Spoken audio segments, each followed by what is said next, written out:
वज़ीर दिफा ख्वाजा आसिफ ने दहशतगर्दों के ताक़ुब में अफगानिस्तान में कार्रवाइयाँ करने का इशारा दे दिया। प्रोग्राम आज शाहज़ेब खानज़ादा के साथ में कहा, अफगान हुकूमत TTP के दहशतगर्दों की सरपरस्ती कर रही है। जो हमारे वजूद का दुश्मन होगा उसके पीछे हमें किसी भी मुल्क जाना पड़ जाएंगे। कैपिटल टॉक में वफाकी वज़ीर मुसद्दिक़ मलिक ने कहा कि दहशतगर्दी को जड़ से उखाड़ने के लिए हुकूमत ऑपरेशन का फैसला कर चुकी है।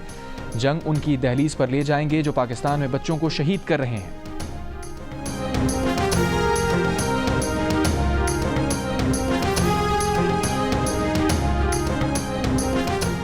कौमी सलामती कमेटी का दहशतगर्दों का नेटवर्क तोड़ने, लॉजिस्टिक सपोर्ट ख़त्म करने का फैसला। दहशतगर्दी को उसकी हर शक्ल में ख़त्म करने के आज़म का आदा। शुरा ने कहा, रियासत पूरी ताकत से दहशतगर्दी का मुकाबला करेगी। कोई इदारा, फ़र्द या ग्रोह दहशतगर्दी के खिलाफ जंग में कमज़ोरी ना दिखाए। कमेटी ने रियासत की पूरी ताकत के साथ दहशतगर्दी के ख़तरे का मुकाबला करने के लिए स्ट्रेटेजिक और मुत्तफ़िक़ा सियासी अज़म पर जोर दिया। इजलास का सिक्योरिटी इदारों की कारकर्दगी मज़ीद बेहतर बनाने के लिए वसाइल फराहम करने का फैसला।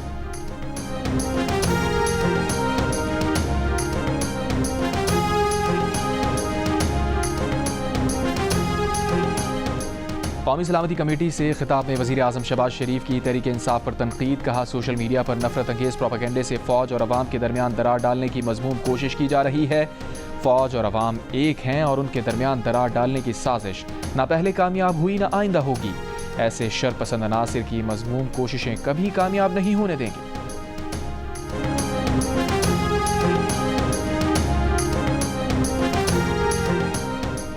Chief of army staff general Asim Munir ने कहा है कि मुल्क की सलामती से बड़ा कोई एजेंडा नहीं, कोई तहरीक नहीं, कोई शख्सियत नहीं।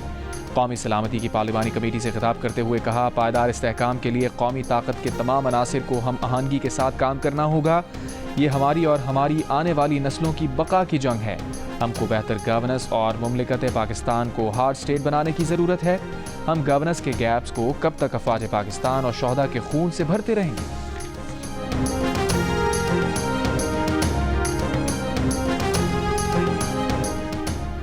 PTI ने दहशतगर्दी के खिलाफ नए ऑपरेशन की मुखालफत कर दी। कौमी सलामती कमेटी इजलास का बॉयकॉट कर दिया।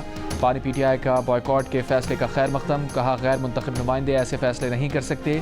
PTI ने पहले इजलास में शिरकत का फैसला किया, फिर बानी PTI से मुलाकात की शर्त लगाई और फिर कहा कि बानी PTI को इजलास के लिए पैरोल पर रिहा किया जाए।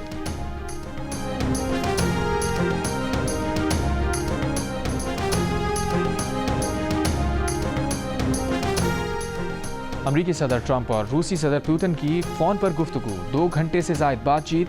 व्हाइट हाउस के मुताबिक रूस यूक्रेन तवानाई इंफ्रास्ट्रक्चर पर 30 रोज़ के लिए हमले रोकने पर रजामंद। अमरीका और रूस ने बहरा अस्वद में जंग बंदी, मुस्तकिल अमन के लिए तकनीकी मुज़ाकरात पर इत्तफाक किया। मुज़ाकरात फौरी तौर पर मशरिक़ वस्ता में शुरू होंगे। रूस का कहना है कि रूस और यूक्रेन 175 जंगी कैदियों का तबादला करेंगे।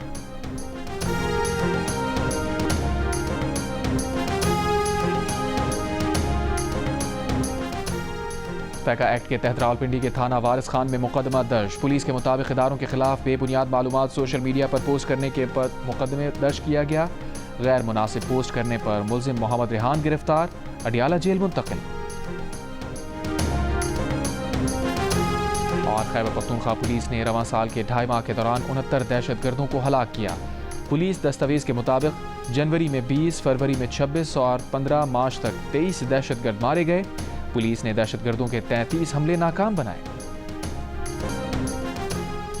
अपर जनूबी वज़ीरिस्तान, शुमाली वज़ीरिस्तान और टांग के अजला में आज कर्फ्यू नाफिज करने का फैसला। जनूबी वज़ीरिस्तान अपर में सुबह 6 से शाम 6 बजे तक अजीज़ाबाद चौक से सरवेकई और जंडोला सड़क बंद रहेगी, जबकि स्पिन मस्जिद, आसमान मंजा और लधा से मकीन तक सड़क बंद रहेगी। डिप्टी कमिश्नर के एलामिये के मुताबिक बीबी रागजई से कोटकई और जंडोला तक की सड़क भी बंद रहेगी। शुमाली वज़ीरिस्तान में रजमक में नवाज कोट पुल से डगन तक कर्फ्यू होगा।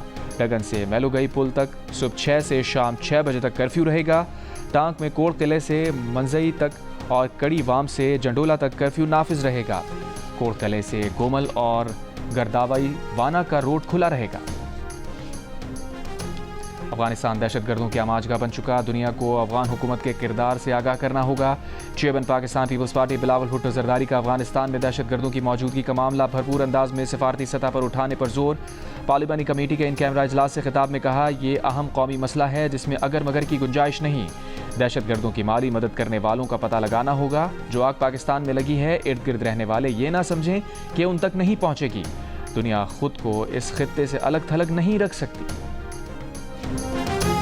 इल्तिजा करते हैं कि इमरान खान को पेरोल पे रिहा किया जाए, इस तमाम अमल में शामिल किया जाए। कोई मिलिट्री ऑपरेशन बजाते खुद किसी मसले का हल नहीं है। हमें जो इतलात आ रही हैं उसमें यह भी शामिल है कि बरादर इस्लामी मुल्क में भी कोई काइनेटिक एक्शन करने का इरादा है, तो हम ऐसे किसी अमल का हिस्सा हरगिज नहीं बनना चाहेंगे। आपकी पार्टी का ये फैसला आप समझते हैं बर वक्त तो ठीक फैसला है? मैं जाती फैसला नहीं कर सकता, मेरा जाती फैसला नहीं। आप इसको बेहतर समझते हैं इस फैसले को? फैसला करे तो फिर इस फैसले को किस तरह देखते हैं? ये बेहतर फैसला? वो फिर मैं उस पर कमेंट नहीं करता जब पार्टी फैसला करती है।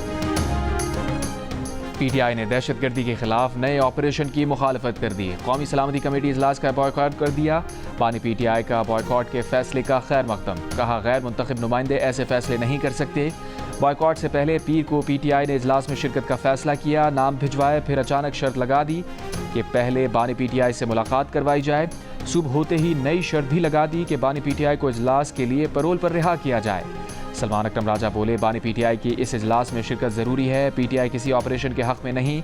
ऐसी इत्तलात हैं कि बरादर इस्लामी मुल्क में भी किसी ऑपरेशन का इरादा है। हम ऐसे किसी अमल का हिस्सा नहीं बनना चाहते। बानी पीटीआई से मुलाकात के बाद बैरिस्टर गौहर ने कहा, बानी पीटीआई ने बॉयकॉट के सियासी क़यादत के फैसले की तायद की है। इससे पहले मीडिया से गुफ्तगू में बैरिस्टर गौहर ने कहा था कि इजलास में ना जाने का फैसला पार्टी का है। पार्टी जब कोई फैसला कर ले तो फिर वो इस पर तबसरा नहीं करते। ये कहना गलत है कि कौमी सलामती के मामलात पर पीटीआई हमेशा रखना डालती है। बैरिस्टर गौहर ने मजीद कहा कि बानी पीटीआई ने जाफर एक्सप्रेस वाक़े पर इजहार अफसोस किया है।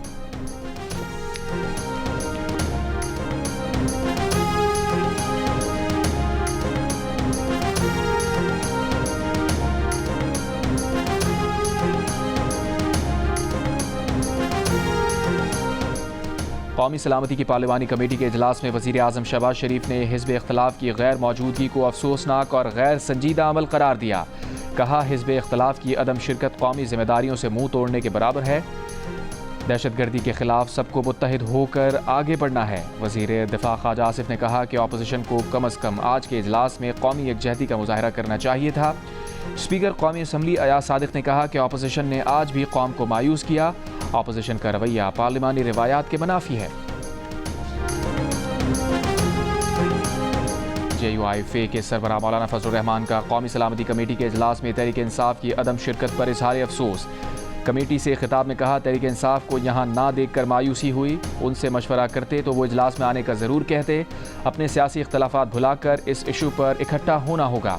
सियासी क़यादत और कौम को किसी मखमसे का शिकार हुए बगैर दहशतगर्दी का खात्मा करना होगा। पहले भी मुख्तलिफ मकतबा फ़िक्र के लोगों ने फतवा दिया। उन्होंने भी कहा कि रियासत के खिलाफ हथियार उठाने वाला दहशतगर्द है। दहशतगर्दी के खिलाफ जंग में कुर्बानियाँ देने वाले हमारे माथे का झूमर हैं।